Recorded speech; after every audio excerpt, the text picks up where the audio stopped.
اعوذ باللہ من الشیطان الرجیم، بسم اللہ الرحمن الرحیم۔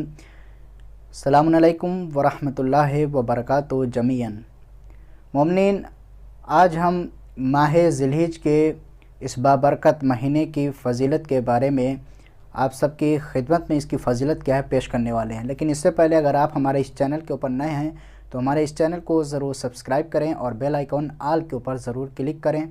شروع کرتے ہیں۔ بسم اللہ الرحمن الرحیم۔ حضرت امام موسیٰ کاظم علیہ السلام ارشاد فرماتے ہیں اس ماہ ذی الحجہ کی فضیلت کے بارے میں، آپ نے فرمایا کہ جو شخص ذی الحجہ کے پہلے عشرے میں یعنی پہلے دن روزہ رکھے گا تو اللہ تعالیٰ اس کے لیے 80 مہینوں کے روزے لکھے گا، اور اگر 9 دن روزہ رکھے گا تو اللہ تعالیٰ اس کے لیے ایک زمانے کے روزوں کا ثواب لکھے گا۔ سبحان اللہ۔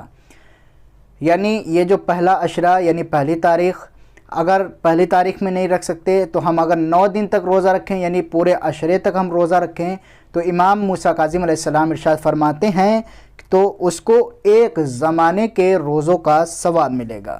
اس کے بعد حضرت امام جعفر صادق علیہ السلام اس ذی الحجہ کی فضیلت کے بارے میں فرماتے ہیں کہ آپ نے فرمایا بے شک اللہ تعالیٰ حاجی اور اس کے گھر والوں کو اور اس کے رشتہ داروں کو اور جس کے لیے حاجی استغفار کرے اور سب کو ماہ ذی الحجہ کے باقی دنوں میں یعنی محرم، صفر، ربیع الاول، ربیع الثانی کے پہلے 10 دنوں میں کیے گئے گناہوں کو معاف کر دے گا۔ سبحان اللہ۔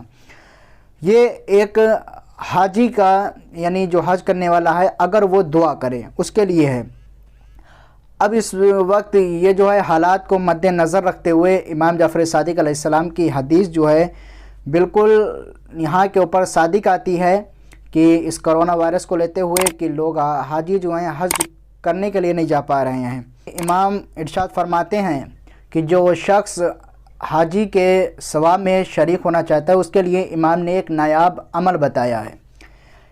ارشاد فرماتے ہیں کہ ماہ ذی الحجہ کے پہلے 10 دنوں میں مغرب اور عشاء کے درمیان 2 رکعت نماز پڑھے جس کی ہر رکعت میں سورہ حمد اور سورہ توحید کے بعد سورہ اعراف کی آیت نمبر 7 سے لے کے آیت نمبر 142 تک تلاوت کرے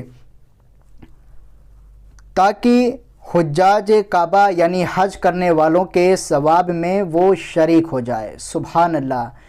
یہ اس عمل کو کریں، انشاءاللہ حاجی کے حج کرنے کا جو ثواب ملتا ہے وہی ثواب آپ کو بھی ملے گا۔ اس کے بعد امام جعفر صادق علیہ السلام ارشاد فرماتے ہیں کیونکہ لوگ 11، 12، 13 ذی الحجہ کو اللہ کے زوار اور مہمان ہیں، لہٰذا یہ نامناسب ہے کہ مہمان اپنے میزبان کی موجودگی میں روزہ رکھے۔ تو مومنین، یہ ماہ ذی الحجہ کے پہلے عشرے کی فضیلت ہے۔ انشاءاللہ باقی کی فضیلت آپ کو اگلی ویڈیو میں ہم تمام مومنین کو بتائیں گے۔